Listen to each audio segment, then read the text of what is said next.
দেখে তো ভদ্র ঘরের মেয়ে মনে হচ্ছে। এই যে এত রাতে এখানে বসে আছেন কেন?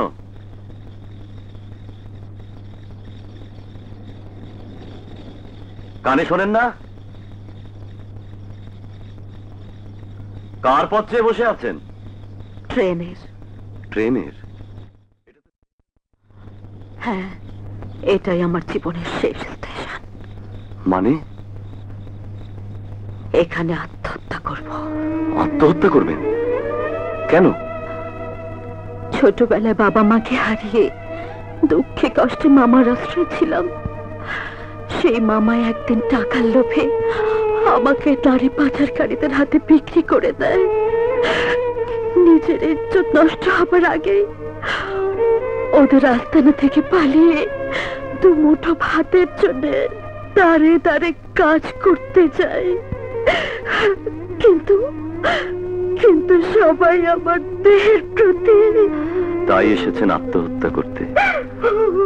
তা অবশ্য মরার অধিকার আপনারও আছে, কারণ আপনিও আমার মতো জনম দুঃখী। আপনি জনম দুঃখী? হ্যাঁ, আমিও আত্মহত্যা করতে এসেছি। আপনিও আত্মহত্যা করতে এসেছেন? কোন দুঃখে? এক মা ছাড়া দুনিয়াতে আমার কেউ ছিল না। দিনরাত আমি শুধু যাত্রা, থিয়েটার আর গান নিয়ে ব্যস্ত থাকতাম। অসুস্থ মার দিকে বিন্দু মাত্র খেয়াল রাখিনি। একদিন সারা রাত যাত্রা করে সকালে বাড়িতে ফিরে দেখি মা নেই। চিরদিনের মতো বিদায় নিয়েছে। বিনা চিকিৎসায় মা আমার মারা গেলেন। মার জন্য আমি কিছুই করতে পারিনি। আমি এক অপদার্থ। আমার বেঁচে থাকার কোনো অধিকার নেই, কোনো অধিকার নেই।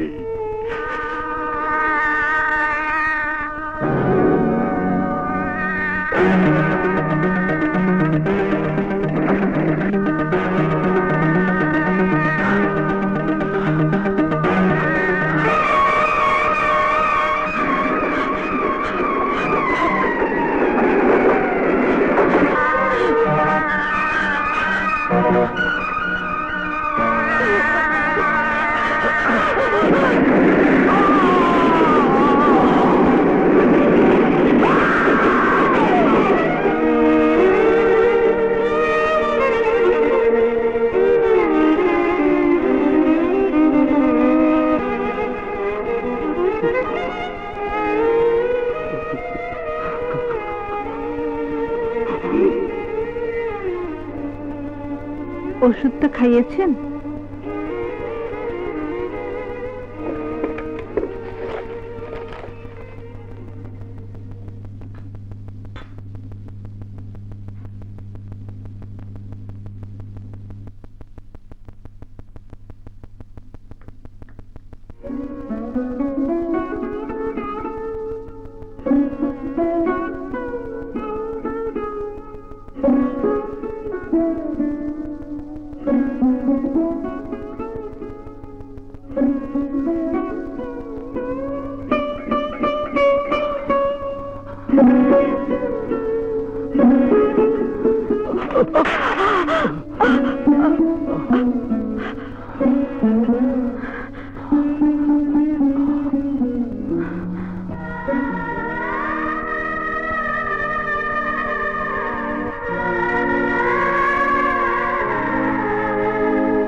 এগুলো আমাকে দিচ্ছ কেন?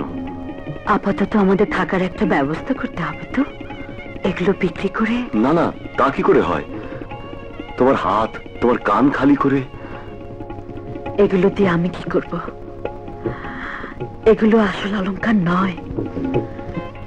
এখন তুমি যে আমার আসল অলংকার। আশা, হ্যাঁ, আগে একটা মাথা গোজার ঠাই তো দরকার। তারপর একটা চাকরি পেলে এমন কত গয়না তুমি আমাকে বানিয়ে দিতে পারবে। কই নাও, নাও।